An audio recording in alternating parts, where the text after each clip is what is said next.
El 28 de marzo de 1942 moría supuestamente de tuberculosis en el reformatorio de adultos de Alicante, que en realidad era la cárcel de Alicante, España, el que fue quizás uno de los más grandes poetas de lengua castellana del siglo XX, quien junto con Federico García Lorca, Antonio Machado, Gerardo Diego, Rafael Alberti, Vicente Alexandre y otros, configuraron la llamada generación del 27, que es la generación que se reunió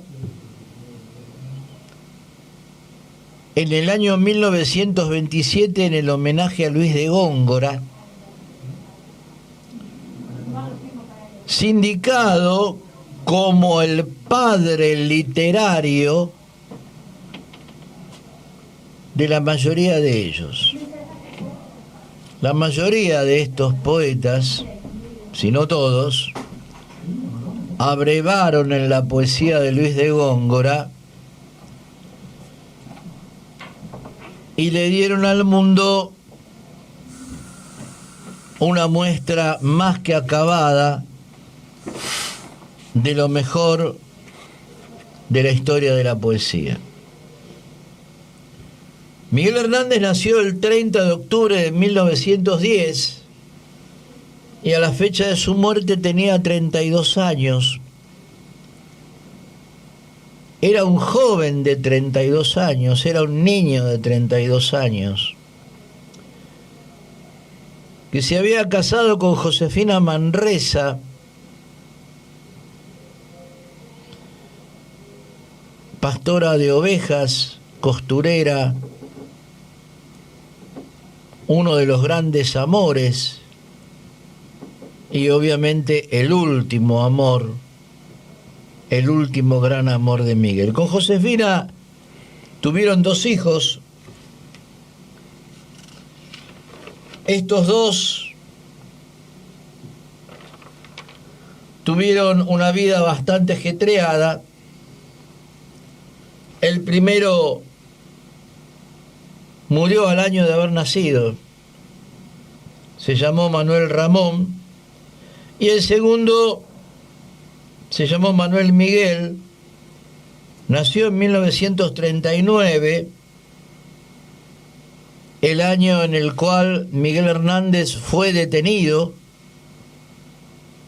y puesto en prisión por los franquistas, y murió en el año 1984, o sea que Manuel Miguel sobrevivió al poeta no solamente, sino que además pasó la mayor parte de su vida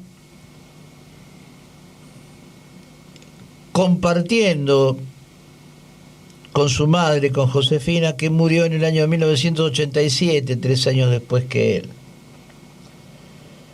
Para este niño, para Manuel Miguel,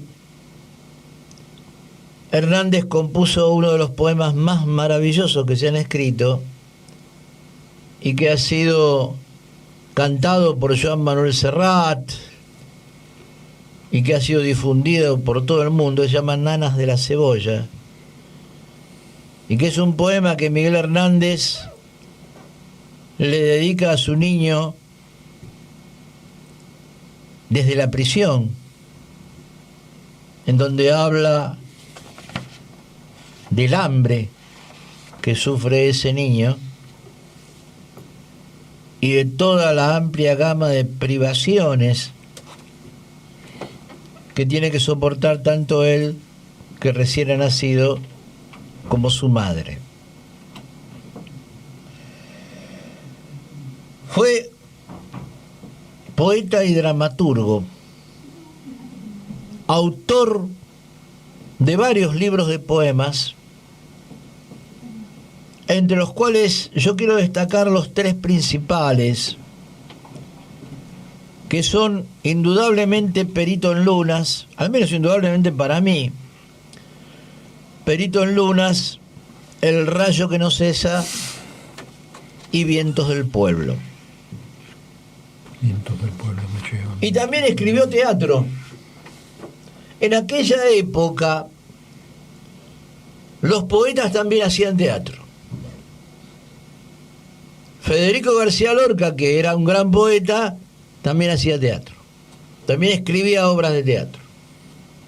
Y varios, Rafael Alberti también. Había como una correspondencia, como una línea que unía de manera indisoluble la poesía con las artes escénicas. Todo poeta que se preciara de serlo tenía que hacer teatro o tenía que estar cerca del teatro en algún momento. Era una característica de la época. ¿Quién te ha visto y quién te ve? Y sombra de lo que eres, fue una obra de teatro que tuvo un relativo éxito. El labrador de Masaire, Los hijos de la piedra, fueron otros experimentos teatrales de Miguel. Miguel no solo fue poeta y no solo fue dramaturgo, sino también fue un miliciano de la República. Miguel Hernández fue un hombre que combatió con las armas en la mano contra las hordas franquistas. Y tuvo una actuación en las batallas de Teruel, Andalucía y Extremadura, y formó parte, miliciano de número, obviamente, de aquel mítico quinto regimiento, que fue un regimiento formado en gran parte por las brigadas internacionales que acudían desde todas partes del mundo a defender la España republicana contra la España fascista y clerical que se quería llevar puesto lo que quedaba de democracia en España como un prolegómeno, como algo que podía anticipar la Segunda Guerra Mundial. Hay quienes dicen que la Segunda Guerra Mundial no empezó el 1 de septiembre de 1939, sino que empezó con la sonada golpista contra la República Española. Y algo de verdad hay en eso, porque ya en la guerra civil participaban todos los actores que luego, en mucha mayor medida, participaron de la guerra mundial. Los alemanes bombardeando Guernica,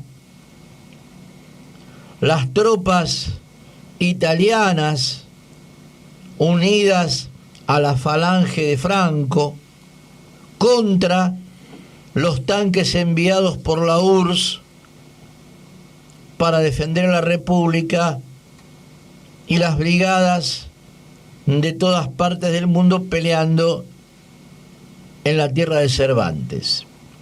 Baste recordar a Micaela Feldman, argentina, capitana de un regimiento de milicianos del POM, peleando contra las hordas de Franco. Pero volvamos a Miguel Hernández. Miguel escribió Cancionero y Romance de ausencias, Perito en Lunas, El hombre acecha, El silbo vulnerado, Imagen de tu huella y los otros libros de los que hablé recién. Algo a destacar de Miguelito, y espero que se me perdone la proximidad, pero yo a la gente que quiero, viva o está muerta, les pongo un diminutivo, no porque sean menores que yo, todo lo contrario. Participó de las misiones pedagógicas. Las misiones pedagógicas fueron un proyecto político y artístico de la República Española, mediante el cual el gobierno republicano mandó a recorrer toda España a una increíble fila de actores, dramaturgos, poetas, artistas plásticos, que recorrió una España de punta a punta, desparramando el arte, creando escuelas de arte, enseñándole a leer a los niños, a escribir, haciendo títeres, etcétera, etcétera. Llevaron el arte a donde el arte no estaba, en un ejercicio absolutamente democrático y renovador de lo que es la actividad artística en general. Miguel Hernández formó parte de estas misiones pedagógicas que fueron calificadas por Francisco Franco y sus seguidores como el apostolado del diablo. Eso significaba para el franquismo la democratización del arte y del conocimiento, el apostolado del diablo. Miguel tuvo la enorme suerte, bueno, no sé si llamarlo suerte, coincidió, de hecho, con los grandes poetas de ese momento en la España asediada por el franquismo. Y estuvo en el mismo barco con Federico García Lorca, Antonio Machado, Vicente Alexandre, Pablo Neruda, César Vallejo y un montón de poetas más que pelearon por España, como diría el genocida Sarmiento, con la pluma, con la espada y la palabra, ¿no? Pero estos tenían la pluma, la espada y la palabra para pelear contra las bestias a las cuales seguramente Sarmiento habría aplaudido. O apoyado. Seguramente, ¿no? El gestor ideológico de la campaña del desierto, de un desierto que no existía porque estaba habitado por los hermanos originarios. Bueno, fue condenado a muerte en 1939, pero gracias a los oficios de Pablo Neruda y de un montón de intelectuales de todo el mundo, se le conmutó la pena de muerte por la pena de 30 años de prisión. Pero curiosamente, o no tanto, cumplió solamente 3. Porque a los 3 años, este muchacho de 32, que era un muchacho robusto, que había crecido en medio del campo, que estaba lleno de vida, murió de tuberculosis. Es decir, murió de tuberculosis en una prisión fría, húmeda, llena de bichos y llena de elementos impiedosos. Hay mucho para decir sobre Miguel. En un mundo en donde el arte se ha convertido en un producto, en algo que se arma y que se comercializa, y en donde uno ve tanta gente en distintas disciplinas a los cuales los pones uno al lado del otro y son todos iguales. Todos se mueven más o menos igual, dicen las mismas cosas, callan las mismas cosas. En un mundo en donde el arte es como que quisiera dejar de cumplir su función social de despabilador de los pueblos para convertirse en cómplice del establishment. En un mundo así, Miguel Hernández, Rodolfo Walsh y tantos otros nos han mostrado otro camino, el camino de la unidad del intelecto con la acción, de la espiritualidad con la materia, del arte con la vida y la lucha de los pueblos. Y ahora vamos a leer, porque no podemos hablar de Miguel sin hablar de poesía, algunos pequeños poemitas, ¿no? Pequeños porque son cortos. Pequeños porque son cortos, y poemitas porque lo tengo en el celular, digamos, ¿no? Algunos de los mejores poemas de Miguel y del siglo pasado. Del libro El rayo que no cesa, el poema número 6 que dice: